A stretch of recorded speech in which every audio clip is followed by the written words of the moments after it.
for you to live this righteousness that we are talking about, the number one key is to agree that you are righteous.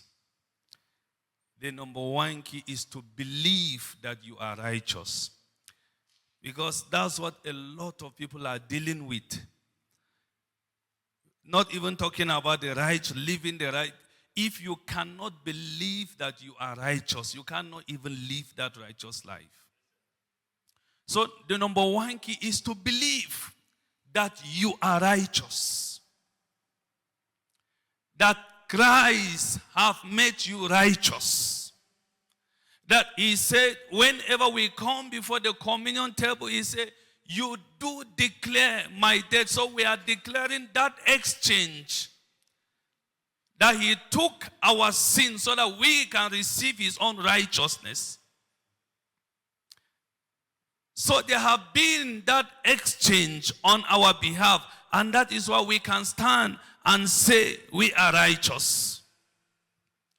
You know, it will take time for someone that have committed a crime, went to court, and maybe by mercy or whatever, or his lawyer was able to give a good argument, and the judge hit the gavel and says, discharged and acquitted. The person will come into the society, he is still feeling that guilty, even though discharged and acquitted. And that is what a lot of us try to deal with. Yes, you were a sinner before, but it has been exchanged. And Jesus looked at you and said, justified. So you must believe it so that you can live that righteous life. You know, if we keep talking about our sins, we are sinners, we cannot live the righteous life. Sometimes we think we are trying to be righteous by declaring that we are sinners. But that is not righteousness. You know, I was told about this community, how they were able to deal with crime in their society. Say they discovered that the young men and young women were just messing up, crime everywhere. A lot of them involved in all manner of crime, stealing, robbery, pregnancy, out of wedlock. And so each time something happened, they said, we're going to deal with these young people. They are causing us trouble in this community. So if they catch a young man steal, they will carry the something put on his shoulder. Alele, alele, tabankaka, alele, and they'll be following him about in the city. And they were dealing with people like that. If a young lady gets pregnant out of wedlock, they will do a way of harassing her. Young men, young children will just be following the person about. And when they kept doing that, the thing did not reduce. In fact, it was even getting worse. So, a day came, the elders gathered themselves. And they said, we have gone about it this way and it's not helping us. Let's change style.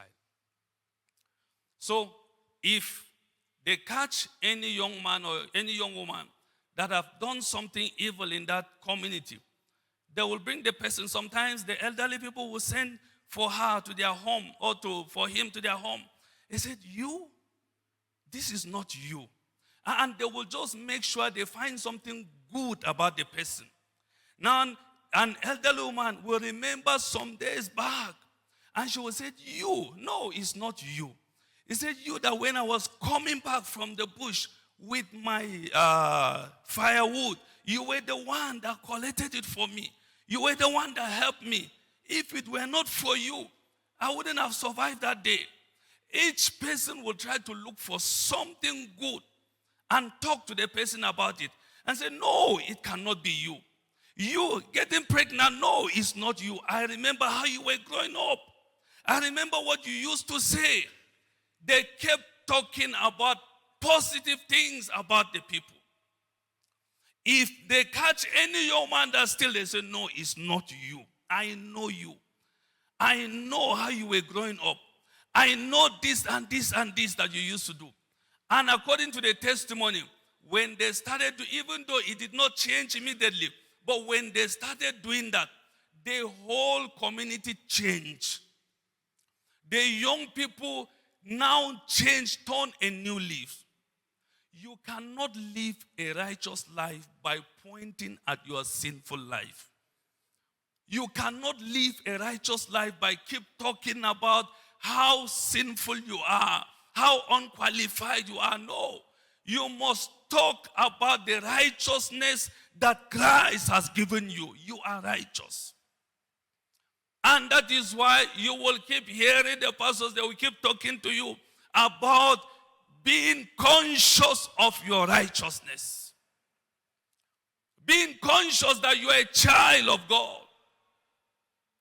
In fact, if you are not conscious of that, if you keep talking about you are a sinner, of course you will permit yourself to do certain things at certain times. If you keep claiming, oh, we are sinners, you will always have excuse to do things that you shouldn't do.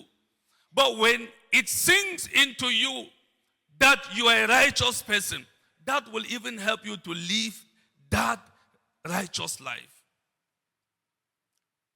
There are people, just because they are prince, children of earthly king, they cannot enter certain places. They cannot sit in certain places. They cannot buy rake on the street and be chewing.